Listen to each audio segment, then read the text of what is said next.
لاہور سے 1 گھنٹے کے فاصلے پر واقع شہر میں کہ جس کی سرزمین پر یہ دردناک واقعہ پیش آیا، اس شہر کے ساتھ ملحقہ گاؤں میں ایک رکشہ ڈرائیور بھائی بھی رہتا ہے۔ اس گاؤں میں لڑکیوں کی تعلیم کے لیے ہائی اسکول اور تعلیمی ادارے مصروف عمل ہیں۔ اس بھائی کے دل و دماغ میں معاشرتی اسٹیٹس کا بھوت سوار ہو گیا۔ جیسے بعض نام نہاد ہائی سوسائٹی کے لوگ یہ سمجھتے ہیں کہ اگر ہمارے بچے بہت اونچے ادارے میں تعلیم حاصل کریں گے تو وہ صحیح طور پر ترقی یافتہ روشن خیالی ہوں گے اور انگریزی کو سمجھ کر ہائی سوسائٹی کے رکن بن جائیں گے، زیادہ دولت کمائیں گے۔ یوں لوگوں میں ہمارا منفرد و ممتاز مقام ہوگا، ہم قابل رشک و ریش بھری زندگی گزاریں گے۔ یہی مرض اس رکشہ ڈرائیور باپ کے دماغ میں بھی سما گیا۔ اب وہ گاؤں کے سرکاری تعلیمی ادارے اور دوسرے اسکولوں کو حقارت کی نظر سے دیکھنے لگا اور شہر کے اسکول کی انگریزی کو گاؤں کی انگریزی سے اعلیٰ و ارفع و جدید خیال کرنے لگا۔ اس نے اعلان کر دیا کہ میری بیٹی اب گاؤں کے اسکول میں نہیں پڑھے گی بلکہ اب وہ شہر کے اسکول میں پڑھنے جایا کرے گی۔ سب نے سمجھایا کہ تمہارا یہ فیصلہ غیر دانشمندانہ ہے۔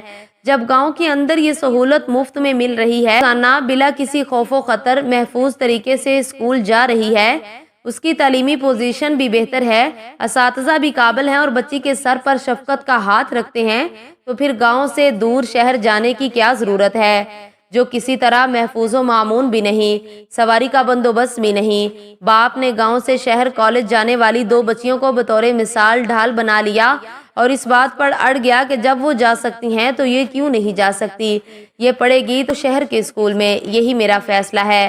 گھر والوں نے بہت سمجھایا لیکن وہ اپنے فیصلے پر ڈٹا رہا، اپنی بیٹی کو گاؤں کے اسکول سے اٹھوا کر شہر کے اسکول میں داخل کروا دیا۔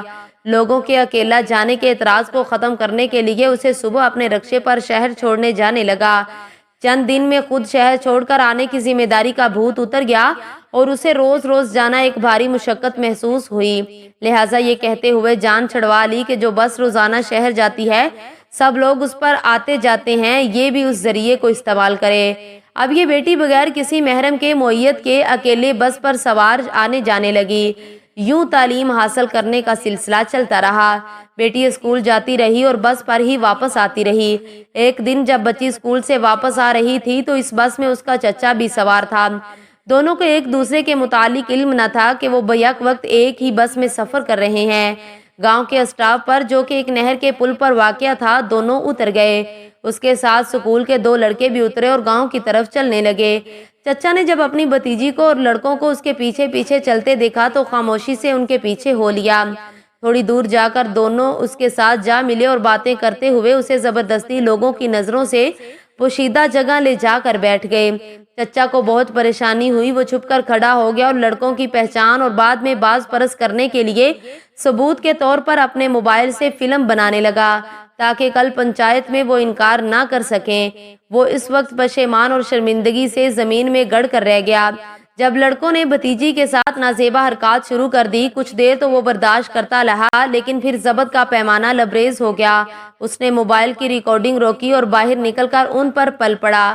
وہ چند چاٹے کھانے کے بعد بھاگ گئے۔ اب یہ بچی کے گھر چھوڑ کر گیا اور اپنے گھر پہنچ کر اپنی بے بسی اور اس سانحے کی سنگینی کے صدمے سے زاروں کی تار رونے لگا۔ سب پوچھتے رہے کہ کیا ہوا ہے لیکن وہ کسی کو کچھ نہ بتا رہا تھا، بس روتا چلاتا جا رہا۔ شام کو لڑکی کا باپ رکشہ بند کر کے آیا تو اسے بھی پتا چلا۔ وہ فوراً اپنے بھائی کے پاس آیا اور اسے چپ کرواتے ہوئے رونے کی وجہ دریافت کی۔ بھائی نے اسے اپنا موبائل فون یہ کہتے ہوئے دے دیا کہ اب بھیجو تنہا بچی کو ہائی اسٹینڈرڈ ادارے میں۔ جب لڑکی کے باپ نے دیکھا تو اس میں دکھائی دینے والے مناظر برداشت نہ کر سکا، کی طرف وحشیوں کی طرح دوڑا۔ ظلم کی آندھیوں کے جکڑ اس کے ساتھ ساتھ چلتے آ رہے تھے۔ گھر پہنچتے ہی وہ وحشی درندوں کی طرح بیٹی پر حملہ آور ہوا اور اسے پکڑ کر قربانی کے جانوروں کی طرح نیچے گرا لیا اور پھر تابڑ توڑ گھونسوں لاتوں کی بارش کر دی۔ اس پر ہی بس نہیں کیا بلکہ ایک بھاری بھرکم ڈنڈا اٹھا لیا اور اندھا دھند برسانے لگا۔ نہیں دیکھا کہ ہاتھ پہ پڑ رہا ہے یا پاؤں پہ یا بازوؤں پہ ضرب لگ رہی ہیں یا کمر پر۔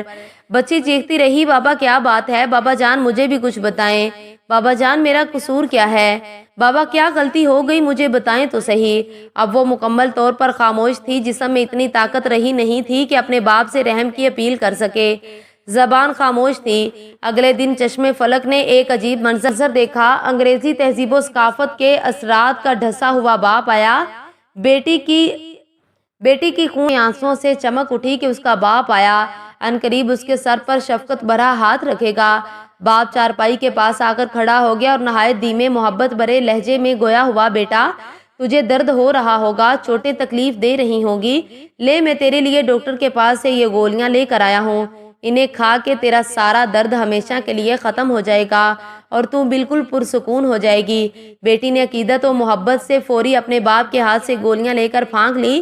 اس کے لیے یہی کیا کم خوشی کا مقام تھا کہ اس کا باپ اس کے پاس آیا تھا، اسے نرم لہجے میں بیٹا کہا تھا، لیکن یہ کیا، گولیاں اندر جاتے ہی مجروح بیٹی کانپنے لگی، تڑپنے لگی، اس کا جسم شدید جھٹکوں سے اچھلنے لگا۔ گولیاں کیا تھی؟ تیزاب تھا، جس نے اندر جاتے ہی اس کے دل و دماغ اور انتڑیوں کو کاٹ کر رکھ دیا تھا۔ چند منٹ کی تڑپ کے بعد یہ بیچاری خاموش، ساکت و جامد، بے حس و حرکت ایک بت بنی پڑی تھی، ایک لاش بن چکی تھی، اس لیے کہ سفاک باپ نے اپنے نام نہاد عزت و غیرت کے دفاع کے نام پر اسے زہر دے دیا تھا۔